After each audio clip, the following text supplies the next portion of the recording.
Hi guys, welcome back to George Reads once again, where tonight we are reading chapter 14 of Boom by Mark Haddon. I've decided that, last time when I read the Gruffalo for those younger viewers, I've decided it's now going to come a weekly thing. Like each week I'm going to do kind of like special request books, some special request ones about books that you really want me to read. So that's going to be once a week, every Tuesday. But now we're reading chapter 14 of Boom. Last time, Jimbo discovered these bouncy floaty ball things that you could leave in the air and make shapes out of that never dropped.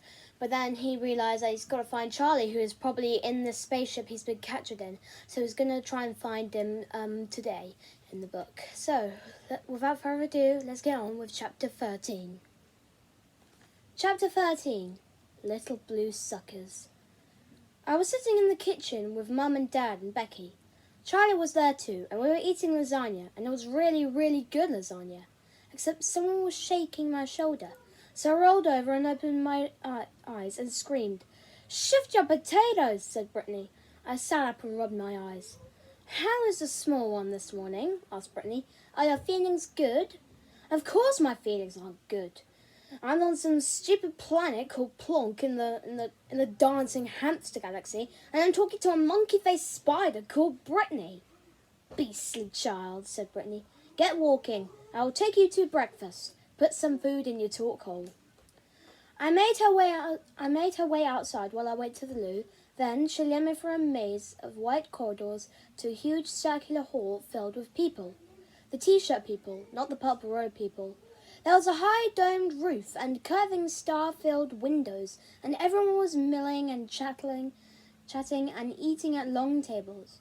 It was like a massive school dining room, with space outside and giant monkey spiders clearing away the dirty plates. A middle-aged man with a flowery Hawaiian shirt and a ponytail wandered up to us. "You must be a new guy," he said. He held out his hand. "Bob Smith, pleased to meet you." I didn't shake it. "Take him," said Brittany. "He hurts my head." And with that, she turned and scuttled away. Bob Smith was still holding out his hand. "Where's Charlie?" I said. "Who's Charlie?" "I want to see my friend, and there's no way I'm going to shake the hand of some hairy-tailed kidnapping alien with no belly button." Bob laughed. "I'm human, like you, assuming you're human." "Oh, sorry." I shook his hand. "Jimbo, my name's Jimbo."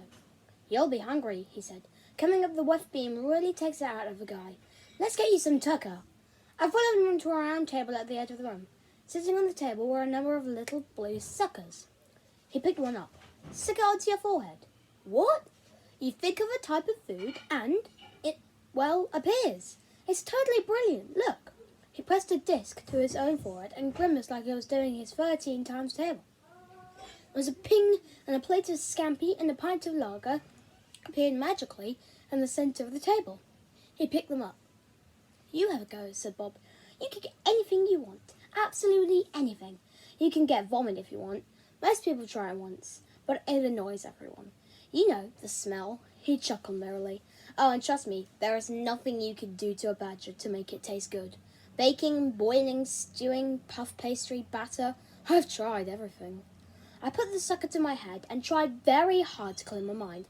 If I wasn't careful, I was going to get a serving of badger and vomit. "Brie and marmalade sandwich," I said to myself. "White bread, no crust. Brie and marmalade sandwich. White bread, no crust. And some hot chocolate." There was another ping, and suddenly there it was. Brie and marmalade sandwich. White bread, no crust. Mug of hot chocolate. Creepiest of all, the hot chocolate was in my battered Captain Scarlet mug, or something that looked very like it. "Come on," said Bob. "Let's find us a seat." We sat down and I took a bite of the sandwich. It tasted like brie and marmalade, and a bit like marmalade, and a bit like petrol. "Yeah," said Bob. "It's not perfect, but..." He looked around.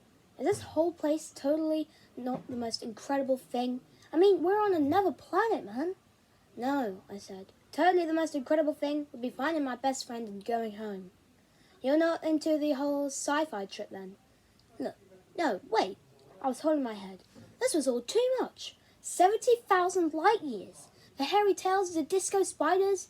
I mean, what the hell is going on? "It does kind of throw you off a bit, doesn't it?" said Bob, chewing a mouthful of scampi. At first, I mean. Yeah, it does. A bit. They can't have children, said Bob. Some kind of genetic malfunction.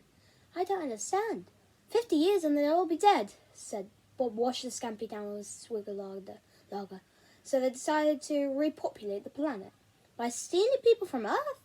We're like the closest match. I mean, there's a lot of intelligent alien species out there, but some of them are 700 miles long, and some of them look like snow. I walked around the room, but everyone seems really happy about it. Don't they have, like, families and jobs and friends and stuff? They're sci-fi fans, said Bob. Clever, eh? You know, choosing the kind of people who'd really dig this place. Hang on, I said. They're going to populate a whole planet with sci-fi fans? Is that sensible? And that's when I saw him, hunched over a table on the far side of the room. I'd have recognized him anywhere. I leapt to my feet, spilling hot chocolate and sending brie and marmalade flying and shattering the Captain Scarlet mug on the floor. Easy, Tiger, said Bob. Charlie! I shouted. Charlie! I ran across the room, tripping over the legs of a giant monkey spider carrying a sack of crockery. Tighten your pants, it shouted. Charlie spun round in the seat. Jimbo! He jumped off his bench and ran towards me, and I don't even think I've seen anything quite so wonderful in my entire life. Don't worry. Charlie! Jimbo! We threw our arms around one another and jumped up and down and spun around weeping. Charlie, I said, it is so good to see you. He grinned. I knew you'd make it, Jimbo. I just knew it.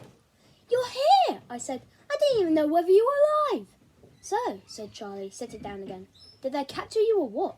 No, nothing like that. We knew they'd got you, and they tried to get me too.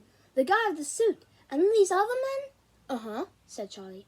But Becky and Craterface, they turned up at the flat, and Craterface fought them off, and Becky and I borrowed Craterface's motorbike. Uh-huh, said Charlie. Something was wrong. He wasn't excited enough. He wasn't interested enough. Maybe it was shock.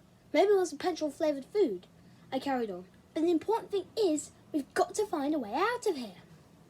Actually, said Charlie, I think I'm going to stay. What? Look at this place. It's brilliant. What? They've got hover scooters. I bet I haven't seen the hover scooters yet. No, listen, I said. Shut up about the stupid hover scooters. I came all this way to help you escape. So, that's really good of you, said Charlie, but I like it here. I really do. His voice was calm, and he was smiling like he'd become a member of a weird religious cult. I looked and leaned across the table. Shut up, you idiot! I nearly died looking for you. Your mum and dad are going out of their minds, and my mum and dad will be going out of their minds. Give it a few days, said Charlie in the same creepy, chilled-out way. It really grows on you. I slumped back down onto my seat. They've brainwashed you, haven't they? They've given you drugs or put electrodes in your brain. They've turned you into a zombie. Charlie laughed. Of course they haven't. You're just suffering from jet lag. Trust me. I was too angry to speak. I grabbed him by the collar and shook him hard. You're meant to be my best friend. You're meant to be my friend. Hey, said Charlie. It was the same grown-up voice Mum and Dad used when I was getting upset.